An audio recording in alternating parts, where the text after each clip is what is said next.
Nsellem il-kulħadd, nara ħafna nies nafu fis-settur u nies oħra li imexxu s-settur. Nsellimlek Dun Manuel, lilek, Onorevoli Said, Sawl Speaker Emeritus, diretturi, stakeholders kollha li qegħdin hawnhekk. Mela, nibda billi nirringrazzja lill-Fondazzjoni Oasi għall-istedina biex naqsam magħkom xi ħsibijiet tiegħi biex ngħin fl-istimulu tal-ħsieb waqt id-diskussjoni importanti u interessanti tagħkom illum. Irrid nieħu din l-okkażjoni wkoll biex nifraħ lill-Fondazzjoni Oasi li qed ittella din il-konferenza li naf annwali jiena fejn qed iġġib flimkien stakeholders u esperti fil-qasam ta' droga biex tirriflettu dwar riforma fil-liġi ta' droga f'pajjiżna li proprju ġiet fis-seħħ sena ilu u dwar l-impatt li din kellha matul din l-aħħar sena. Fost diversi temi marbuta ma' diskussjoni tal-lum ser nsemmi l-ħtieġa għal aktar għarfien dwar l-effetti tal-liġi u l-importanza tal-fiduċja tal-pubbliku fl-istituzzjonijiet li ġew mogħtija awtorità bis-saħħa tal-bidliet leġislattivi importanti li saru. Huma bidliet leġislattivi importanti għaliex huma immirati li jindirizzaw problemi soċjali li ilna naraw iseħħu u ħafna drabi jimmultiplikaw f'aktar problemi. Konvinta li l-kol kemm aħna iltqajna ma' żgħażagħ li spiċċaw il-ħabs minħabba abbuż u li minflok ennihom biex jirriformaw aktar waddabnihom f'xifer l-irdum. Żgur li ntqajna ma' żgħażagħ li wara li ħarġu mill-ħabs u pruvaw jaqbdu triq tax-xogħol biex jiksbu id-dinjità spiċċaw labeled u minflok ġibnihom prattikament l-iskar tas-soċjetà. Konsegwenzi ta' relapsing jew faqar u esklużjoni soċjali mill-lar. Konvinta li ntqajna ma' żgħażagħ li wara li rriformaw u qabdu t-triq tad-dinjità kissirnilhom ħajjithom ma spiċċaw reġgħu il-ħabs fuq xi każ ieħor.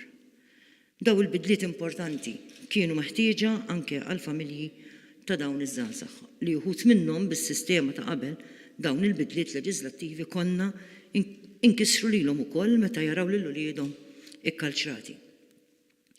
L-effett ta' dawn il-bidliet importanti bla dubju għandu jkun pożittiv allura għal persuni involuti, il-familji tagħhom u s-soċjetà tagħna kollha kemm hi. Madankollu huwa għaqli min-naħa tal-Oasi li llum qed torganizza din konferenza biex isir appraisal on the ground propju sena wara. Sadattant tajjeb li fil-bidu ta' dil-konferenza nagħti kuntest żgħir dwar dak li qed turina l-istatistika u r-riċerka.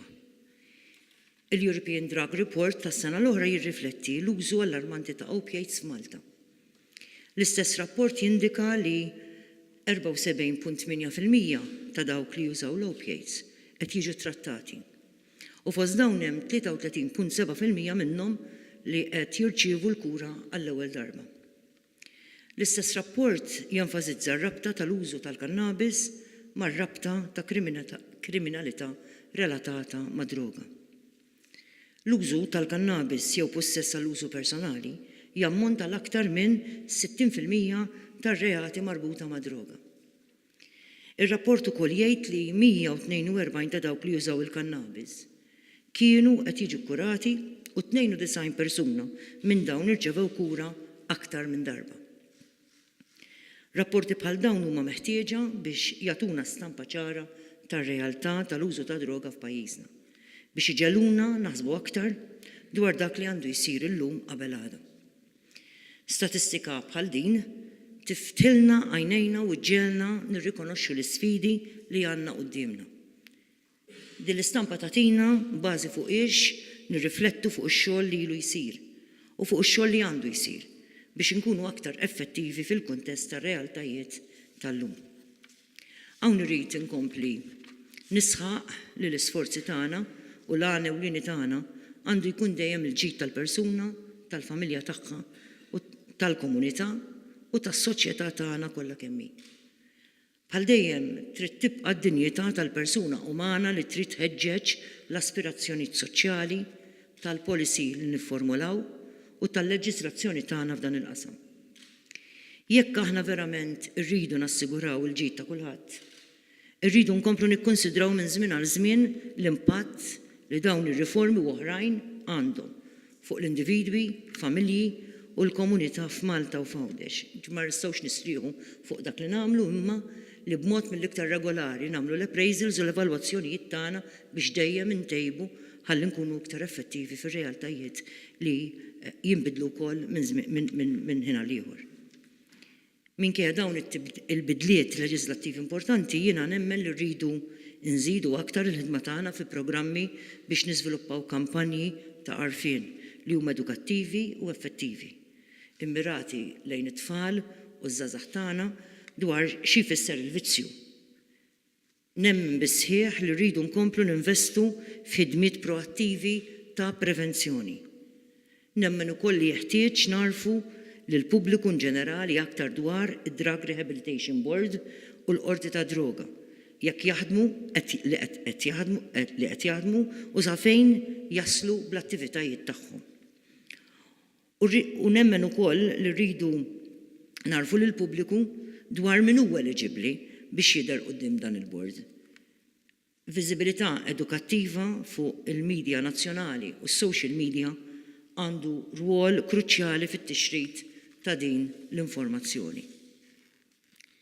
Dan jgħin biex kull persuna ikollha fiduċja fil-potenzjal tal-istituzzjonijiet li ħarsuha għax qegħdin hemm biex jagħmlu biex jenuha għax jindirizzaw ir-realtajiet soċjali tal-lum bl-aktar mod realistiku possibbli.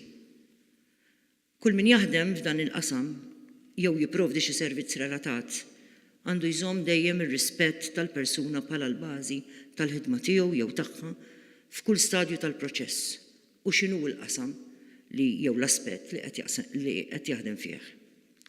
Hemm bżonn li l-biżgħat u kunċetti żbaljati dwar l-abbuż ta' droga jiġu indirizzati jekk irridu li l-stakeholders kollha jiddibattu b'mod produttiv u effettiv.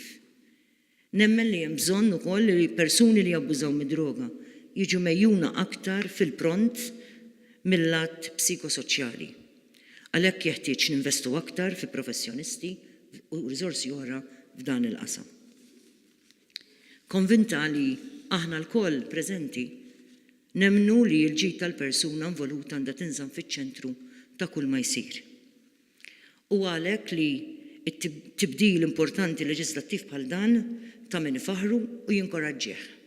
Jalla din l-evalwazzjoni twassal biex inkomplu ntejbu fuq it-tajjeb li diġà sar ħalli f'pajjiżna tidħol il-kultura tal-proattività u l-prevenzjoni soċjali kontra l-kultura tar-reazzjoni. B'hekk inkunu qed insalvaw il-ħajjiet u naħdmu effettivament għal well-being tal-individwi, tal-familji, tal-komunitajiet u s-soċjetà in ġenerali. Biex nikkonkludi permettuli nkompli ninkoraġġixxikom fil-ħidma tagħkom, rispettiva tagħkom bħala riċerkaturi, bħala ħaddiema f'dan il-qasam, biex tkomplu żommu s-sensittività tagħkom għal kawżi u l-effetti daqshekk komplessi tal-abbuż ta' droga, kemm fil-ħajja tal-persuni individwali kif ukoll fil-ħajja tas-soċjetà tagħna kollha kemm hi. Nawgura l-ħidma kollha tagħna tkun iċċentrata fuq il-bżonnijiet tal-persuni, il-familji tagħhom u l-komunitajiet tagħna. Jalla l-isforzi tagħna jkunu dejjem orjentati lejn il-promozzjoni tad-dinjità f'kull livell tas-soċjetà tagħna. Nirringrazzjakom.